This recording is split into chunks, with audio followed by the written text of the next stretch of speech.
99% of all first-time property buyers always lose their money doing this one thing, and it's so easy to fix.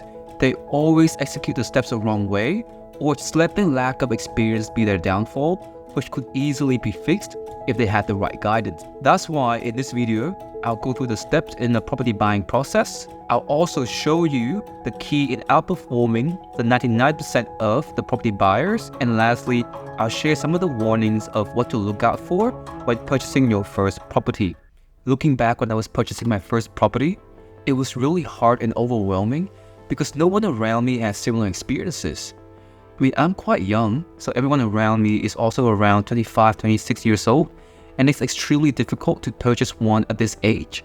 So it was very hard to find people with stories to tell and things to teach you. Therefore, I had to Google and YouTube everything around me, and even then, it's not enough for someone who's putting all their money into purchasing their first property. But then a friend of mine who bought a few properties, they noticed my concern and they reached out.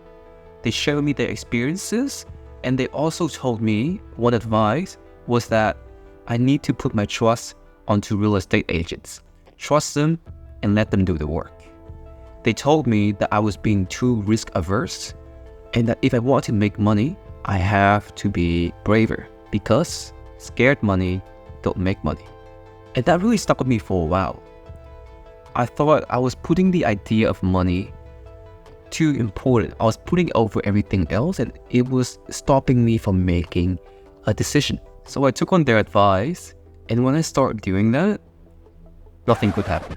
I was getting delays in bank approvals, I was getting delays in submitting the documents, and I was not getting the properties because I kept missing out on providing the right bid. Then I took a step back. I reflected on what happened, and I realized as an investor, you need to make sure you understand every step of the process and that you must not rely on others when making important decisions like this. I've learned that the very first step I need to do is to get and source an extremely good mortgage broker to get a pre-approval. So a pre-approval is pretty much just a document that the lender provides you that states that they have agreed to lend you a certain amount of money before the final approval, which is when they assess your property and make sure that the property is valued correctly. Now, this pre-approval is a statement. It is a proof that states how much you can actually afford. So you can use a pre-approval to really dictate how much of a budget you have to go out there and find a property. And this is the one step that I did right, partly because I had a really good mortgage broker. They were able to get me a much larger borrowing power than any other mortgage brokers I could find. Additionally, they were also able to provide me with a 5-year interest-only loan. And they explained to me the benefits of why I should delay paying back my loan as much as possible. And they explained the benefits and how it could help me scale my properties and assets overall in the long run. And I think that is extremely important when you're finding a good mortgage broker. If you're thinking of finding one very soon, and you want the details on how I select mine and the list of criteria I have, or you just want to know really the contact details of my own one, leave a comment down below. After you've got your pre-approval, now start browsing for properties. I recommend start having your own checklist of what to look for in a good property. Look for things such as a suburb analysis of rental yield, vacancy rate, crime rate, and then property analysis of, views, subdivisions, and etc. etc. With browsing for a property, I do recommend getting a buyer's agent. Not because you don't know what to do. Probably that. That's why you're watching this video, right? It's mainly because of their connections and ability to negotiate a better deal and their guidance throughout the whole process, especially if you're starting out as well. Getting a buyer's agent can save you $20,000 to $30,000 at least per property from their negotiation and their ability to find a good deal. And they only cost you around, I'd say, $10,000 to $15,000 max. So I think overall that is a pretty good positive expectancy is what I would say. Now, I've liaised with a lot of different buyer's agents in the past, but the one that I know is probably the best one. She saved me around $35,000, and she's connected me with solicitors, mortgage brokers, as well as property managers and building and pest inspectors. Now, if you do want to know the criteria I have when choosing a buyer's agent, do let me know. For example, my buyer's agent put our long-term relationship up front. She made sure if a property is a bit too high, she would advise me to wait until the next property. She doesn't care how long it takes, as long as she's bringing me the best result. And that's the difference between a buyer's agent and a seller's agent.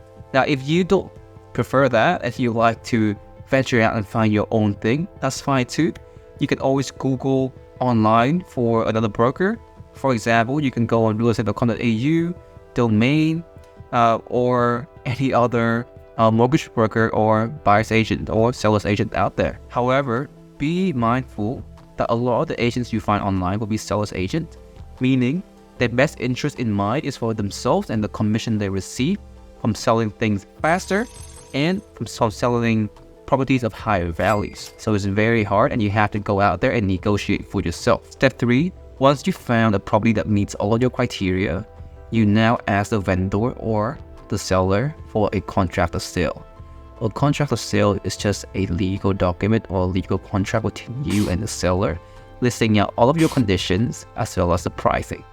This particular moment is a time when you go out and look for a solicitor who will review all of your documents as well as drafting out new contracts that works to your favor. They will also be the one liaising with the bank or the lender to make sure the fund gets from the bank or the lender to the seller. Make sure you find the ones that only bill you once settlement is finished. Also, make sure you vet your solicitor very, very carefully. A tip, get your solicitor to review and redraft a new contract of sale. Also, get your solicitor, your buyer's agent, as well as your mortgage broker all in the same email chain or in a group chat, because then your mortgage broker can communicate how long the whole settlement period will take, how long will the formal finance approval process will take, and then your buyer's agent can use these as negotiation details to lower the pricing. The shorter your finance and settlement period are, the easier it is for the buyer's agent to negotiate for you. If you don't know what a settlement period is, it's literally just the period after your contract of sale has been signed, and now the bank is working with your solicitor and mortgage broker to get the fund from the bank to the seller. You also need to make sure there's a clause in your contract of sale for building and pest inspection to make sure the house that you've bought has no defects and there's nothing wrong with pests. Usually, your buyer's agent always knows a building and pest inspector, so make sure you communicate with them to get an idea of how long it will take for the inspection to occur. Usually, you do this the moment you've signed the contract of sale. Go out, you call the inspector, they come and they check it out for you. My one could do it really quickly within 2 business days, so I was able to put this as a clause in the contract of sale, making the whole period of time until settlement very, very short, making my offer more competitive. Another thing to pay attention to is the cooling off period. A cooling off period is a period of time when you can step out of the contract without any legal repercussion. It's usually right after you've signed the contract, you do your checks, and if there's any problem, just get out of the contract without any legal consequences. Usually, a deposit of 0.25% of the whole property value is needed to cover any expenses that might occur to the seller in the case where you rescind the contract. You can, of course, make the cooling off period a lot shorter, usually right after your building and pest inspection. So understand how long your building and pest takes, and then take that into consideration. Of course, remember, always bring in your buyer's agent and your solicitor in the same group chat. Get them to communicate among each other, because shorter cooling off period is an important factor in negotiation. While your solicitor is redrafting the contract of sale, get your buyer's agent to go out there and negotiate for you. They will be the one out there finding out the best pricing and lowering the prices, and this is the price that you will put in your contract of sale.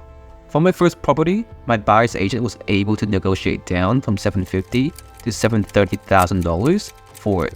And it's because I brought them all together, my buyer's agent, my mortgage broker, my solicitor, all in the same room, get them to triangulate or to discuss among each other regarding what factors can we bring in for negotiation. What are the pricing factors? What are the non-pricing factors, such as period of time for settlement, period of time for finance approval, and how long building and pest inspection will take.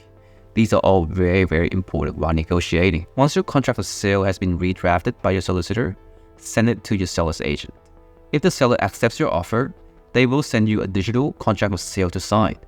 Now be careful. Get your solicitor to review the contract, make sure all the conditions in there match what you've proposed when you send them the contract of sale. Now, if they're all good, sign the contract. After this, the settlement period has begun.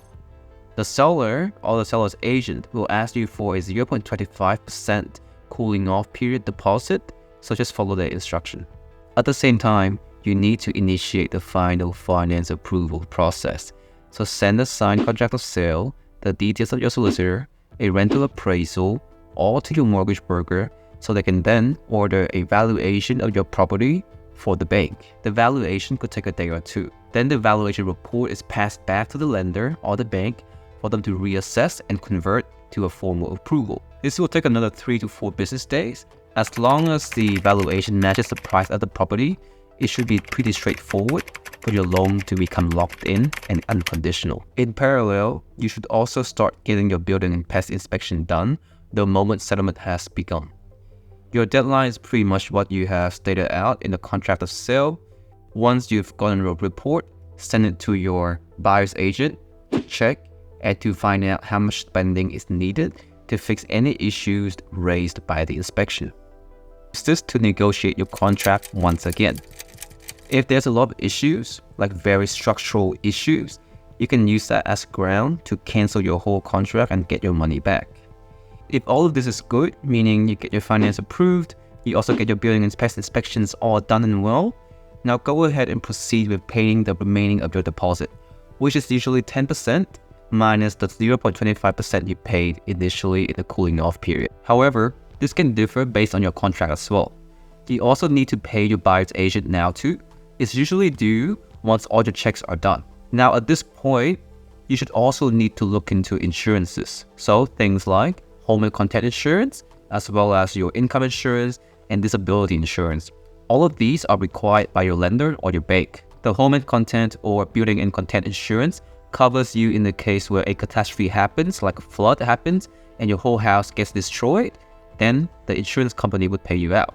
Or things like the people leasing your house might destroy the carpets in there, then you also get your money from the insurance company as well. The income insurance protects you in the case where you got made redundant, you can no longer work for a couple of months, then the insurance company would pay you out for those period of time. The disability insurance covers where you are no longer able to work anymore. Then of course, the insurance company would pay you out so you can actually make these payments to the lender or the bank. The bank uses your property as collateral, that's why they need you to get these insurances. With these insurance contracts, make sure you get an insurance agent. They will be able to help you choose the best one suitable for your need as well. Now, while waiting for your settlement, make sure you go out there and find a property manager. A lot of times, it's a good idea to ask your buyer's agent if you have one. If not, make sure you find one who has had a lot of experiences, go through their past experiences, their past customers, make sure they can really flow through and really select through all of the right tenants in the past, make sure they have the right criteria, and make sure you're very careful in this step. Because the wrong property manager can cause a lot of headaches. You want someone who can come in, fix everything for you, so you can have good sleeps every night. Once you've got a property manager, get them to lease out your property way in advance. So make sure they contact with the seller's agent and your buyer's agent to arrange all of the leasing and everything. Make sure you go through with them the screening criteria. Also make sure that they can help you bring your property up to standards if anything went wrong or anything is not right with the property. Also make sure to provide them with your water rates, your contact for your council rates, your electricity, your internet, as well as your insurances, because at the end of the year, they will need to provide you with a ledger or a P&L report to your accountant so you can do your taxes. A week before settlement day, make sure to tell your buyer's agent to go in and do a final inspection to make sure the property is in the same state as before, nothing has been done, no damage has been done. Also, make sure to tell your property manager to go in and get the keys so that they can sort out the leasing arrangement afterwards. On settlement day, the bank will have finished transferring all the remaining funds to the seller, as well as the land tax and all other fees for you as well from your loan. Finally, once the property is settled, make sure you find a quantity surveyor so they can provide a depreciation report and schedule for your accountant to do your taxes. With what I've discussed so far, these are only enough to get you ordinary results. because there's still one more thing you need to do if you want to outperform the other investors.